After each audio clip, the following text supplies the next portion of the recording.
Bom dia, eu sou Eduarda Simão e junto comigo no meu grupo são o Gabriel César, a Monique de Paula e o Osmar Neto.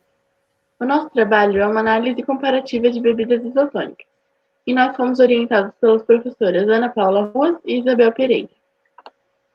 Temos como objetivo principal no nosso trabalho verificar e comparar os componentes das bebidas isotônicas. Dentro do nosso objetivo geral, nós temos 7 objetivos específicos. Dentre eles, escolher determinadas marcas de isotônicos que iremos avaliar, realizar pesquisas teóricas relacionadas a cada isotônico individualmente, escolher os sais que serão avaliados, citaremos eles nos slides futuros, pesquisar legislação a respeito de bebidas isotônicas de acordo com a Anvisa, Agência Nacional de Vigilância Sanitária, verificar se as marcas estão de acordo com a mesma, realizar pesquisa de campo quantitativa e, por fim, comparar os resultados, tanto da pesquisa de campo quanto das pesquisas teóricas. Introduzindo, bebidas isotônicas são produtos repositores de eletrólitos, ou seja, podem ser consumidas antes, durante ou após a prática de exercícios físicos, normalmente para que seja eficaz de longa duração e de alta intensidade. No caso, a composição padrão de um isotônico conta com íons de cloreto, sódio, potássio e fósforo. Porém, serão analisados apenas íons de cloreto, sódio e potássio. No caso, a legislação vigente da Anvisa referente aos isotônicos está presente no artigo 23, na segunda cláusula, onde diz que o produto não deve ser consumido por crianças, idosos, gestantes e portadores de enfermidades. No caso de alguns tratamentos prescritos por médicos, o isotônico se torna uma medida cabível. Bom, como já foi dito, ele serve de reposição eletrolítica, ou seja, ele ajuda na hidratação, aumenta o rendimento durante a prática de um exercício físico de longa duração e de alta intensidade, e no caso, ele repõe os sais minerais perdidos durante a transpiração. Porém, ele não é de todo bem. Se consumido em excesso, os isotônicos dificultam a perda de peso, sobrecarregam os rins, podendo gerar inclusive cálculos renais e a insuficiência renal. Causam diabetes, fragilização do esmalte dos dentes e também a hipertensão devido ao alto teor de sódio, que pode levar também a demais doenças cardiovasculares. Bom, outras bebidas que também serão abordadas nesse trabalho, porém sem tirar o enfoque do isotônico, são as bebidas hidrotônicas e as bebidas energéticas. Bom, o hidrotônico ele é formado pelas mesmas substâncias que o isotônico, porém com menos eletrólitos, o que é mais indicado para atletas que fazem um tipo de treinamento mais moderado e sem tanto desgaste físico, e sem tanta perda de água pelo suor. Porém, diferentemente da bebida isotônica e da hidrotônica, as energéticas foram criadas apenas com a finalidade de ampliar a resistência física. Ou seja, elas proporcionam reações mais rápidas, aumentam sua concentração, diminuindo o cansaço mental, aumentando a cautela da mente, evitam o sono, como já foi dito, e proporcionam uma sensação de bem-estar, estimulando o metabolismo a eliminar substâncias nocivas ao corpo.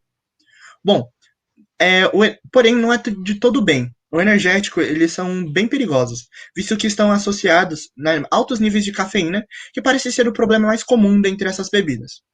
O risco do consumo das bebidas energéticas é potencializado concomitantemente quando combinado com outras substâncias, no caso, o álcool. Isso pode resultar em uma série de transtornos, como convulsões, arritmias e morte súbita, futuramente, se não for consumido com uma certa moderação. Bom, bebidas energéticas também retardam os efeitos depressores do álcool, levando ao consumo de mais bebidas alcoólicas, por conta que elas estimulam as sensações de bem-estar. Agora o Osmar vai falar sobre a produção industrial dessas bebidas interessantes. É isso aí, Gabriel. Vamos falar da produção industrial dos isotônicos. Antes de mais nada, gostaria de lembrar que a produção ela pode variar de acordo com a marca do isotônico e de acordo com a indústria em que ele é produzido, né? Mas em todas as indústrias, né, isso é uma regra geral, a primeira etapa é a mistura mecânica. O que é a mistura mecânica? É quando você mistura a água, que é o ingrediente básico dos isotônicos, juntamente com sais, como já foi citado pelo Gabriel, juntamente também com açúcar, se for o caso, e aí há uma versatilidade em relação aos componentes de cada bebida isotônica. Já já a gente vai ver um pouco mais disso. Mas, enfim, As misturas elas acontecem mecanicamente por meio de máquinas geralmente e logo após acontece um tratamento térmico. Geralmente esse tratamento térmico é o tratamento UHT, traduzindo para o português, né, uma sigla da língua inglesa, traduzindo para o português, se trata do tratamento de ultra alta temperatura, né? De ultra temperatura, o que isso significa? É um tratamento em que você coloca os produtos a uma alta temperatura durante um ínfimo período de tempo. Então você vai deixar ele a uma temperatura muito alta, extremamente elevada, durante pouco tempo, geralmente poucos segundos. Após isso, você tem duas opções. Você pode realizar o invase do produto a quente, que é você realiza o invase logo após, né, o tratamento térmico, então o produto é envasado ainda quente, você fecha, lacra ele e só após o produto pronto, já quase para ir para o mercado consumidor, você resfria o produto. A outra opção é você resfriar o produto logo após o tratamento térmico, né? Você resfria ali a cerca de 30 graus Celsius, então você invasa ele à temperatura ambiente e isso pode acontecer também, né? Nessa etapa pode acontecer também adição de conservantes. A outra opção é que você faça o invase e o fechamento asséptico do isotônico. Isso daí proporciona uma maior limpeza, né, tanto das embalagens quanto do produto, uma maior asepsia, né, e isso daí é muito importante, principalmente no que diz respeito à validade desses produtos. Falando um pouquinho agora da nossa metodologia, a gente utilizou as pesquisas bibliográficas e também as pesquisas de campo quantitativa, né? Nas pesquisas bibliográficas, a gente utilizou artigos científicos, livros didáticos e também a instrução normativa da Anvisa, né? Que é muito importante, ela que determina o que é e o que não é um isotônico, como o Gabriel já citou anteriormente. Sobre as pesquisas de campo quantitativa, ela foi feita através de formulário online, para o público geral e também para o público que pratica atividades esportivas. E agora a gente vai falar um pouquinho mais sobre isso. Em relação à nossa pesquisa de campo, nós recebemos no total 329 respostas. A nossa primeira pergunta foi sobre a marca mais popular de bebidas isotônicas. Em primeiro lugar, foi a Gatorade, com 80,50%.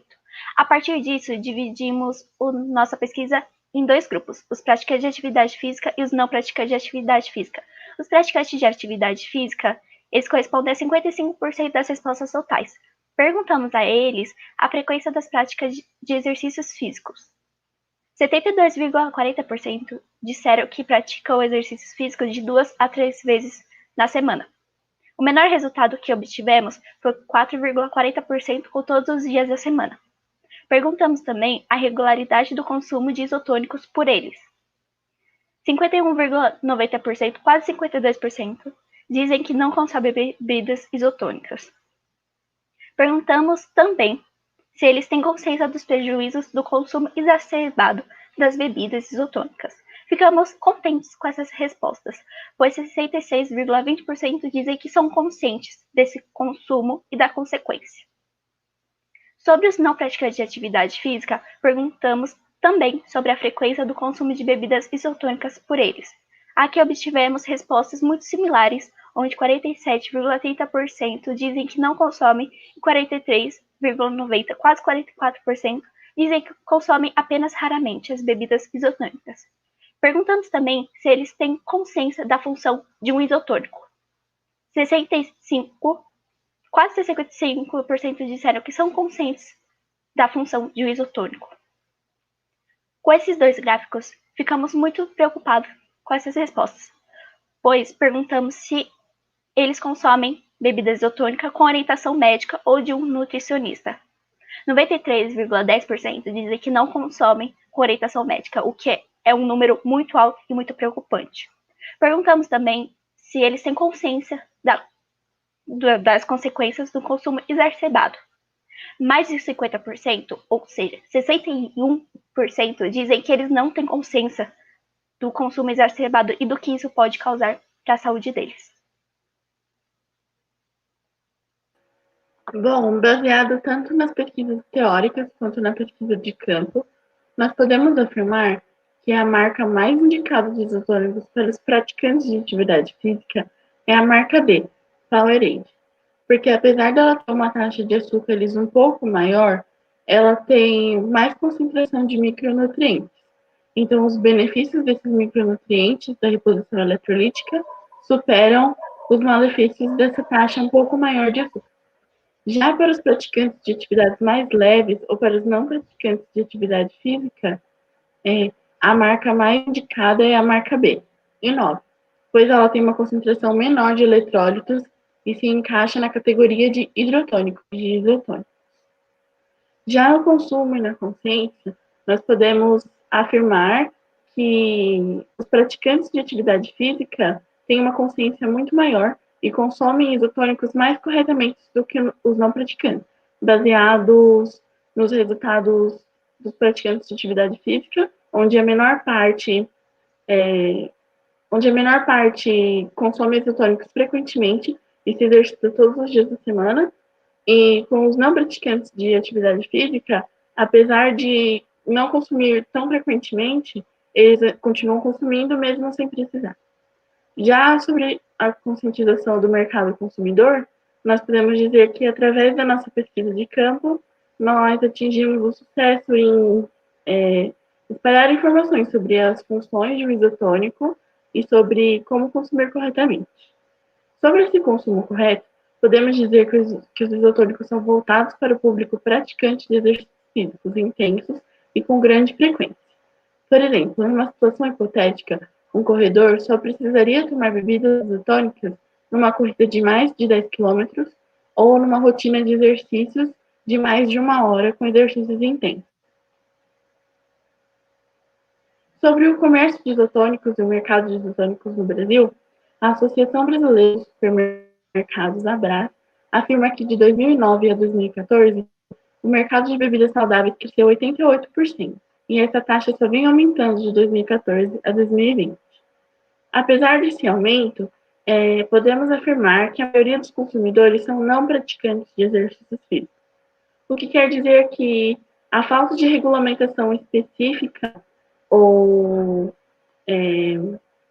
rigorosa dessas bebidas isotônicas faz com que os não praticantes consumam essas bebidas sem precisar, porque não tem informação suficiente ou porque as bebidas isotônicas são atrativas para o público, porque elas são adocicadas e refrescantes, o que pode ser muito prejudicial para as pessoas que não sabem dos riscos e dos malefícios dessas bebidas em consumo exacerbado.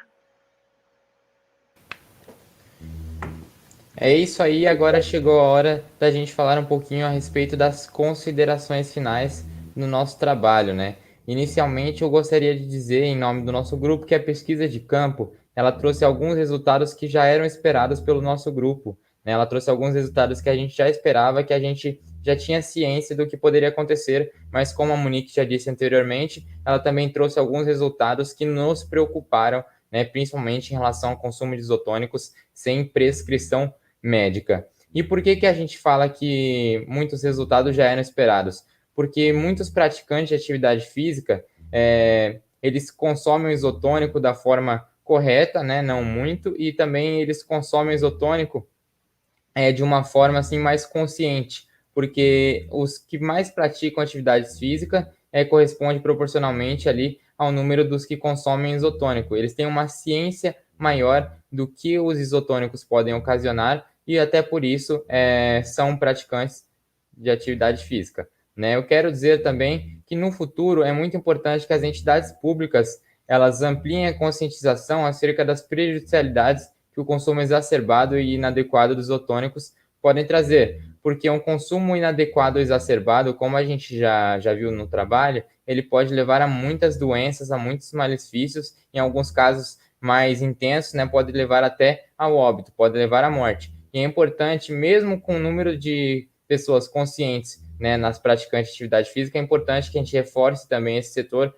porque os atletas são aqueles que precisam realmente das bebidas isotônicas, né? E para o público que não é ativo, para o público sedentário que não pratica atividades físicas, também é muito importante que a gente continue, que as empresas, né, que as empresas públicas continuem com essa conscientização por conta da questão do quão prejudicial pode ser e do nível de desconhecimento que a gente percebeu acerca desse trabalho.